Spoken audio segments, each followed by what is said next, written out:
अस्सलामुअलैकुम जी। अज आ रहे हैं वापसी असी माशाल्लाह कराची आ रहे हैं। जिस तरह तुहानू पता 14 अगस्त ਨੂੰ ਅਸੀਂ ओपनिंग रख दी है, लेकिन अजे तक जगह डिसाइड नहीं की। काम साडे भी अंदर ही ने, जगह डिसाइड नहीं की, ओपनिंग रख दी है। आ रहे हैं कराची और 2-3 जगह ने वो अज डिसाइड करनी है इंशाल्लाह। फिर तुहानू असी लोकेशन दस देंगे कि किहड़ी लोकेशन ते असी शोरूम बना रहे हैं इंशाल्लाह।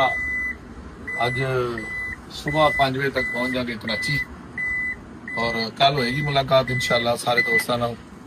ते 14 अगस्त ਨੂੰ इंशाल्लाह ਅਸੀਂ ਨਾ ਜਿਹੜਾ ਹਾਈਵੇ ਨਾ ਉਹਦੇ ਤੇ ਹੀ ਸ਼ੋਰੂਮ ਬਣਾ ਰਹੇ ਆ। ਤਕਰੀਬਨ ਜਗ੍ਹਾ ਥੋੜੀ ਦੱਸ ਦੇਣ, ਮੰਦੀ ਹਾਊਸ ਹੈ ਨਾ ਜਿਹੜਾ ਬੱਟ ਕੜਾਈ ਟੂਲ ਪਲਾਜ਼ਾ ਜਿੱਥੋਂ ਗਵਾਦਰ ਨੂੰ ਚੜੀਦਾ ਕੋਇਟਾ ਨੂੰ, ਉਹਦੇ ਲਾਗੇ ਗੁਲਸ਼ਨ ਮਹਿਰਾਨ ਸੁਸਾਇਟੀ ਹੋ ਗਈ, ਇਹਦੇ ਆਸ-ਪਾਸ इंशाल्लाह ऐसे इतवार ਨੂੰ ਵੀ ਕਾਰ ਮੇਲਾ लगेगा और जुमे ਨੂੰ भी लगेगा इंशाल्लाह। 14 अगस्त ਨੂੰ 14 अगस्त ਨੂੰ ਸਾਡੀ ਓਪਨਿੰਗ ਹੈ।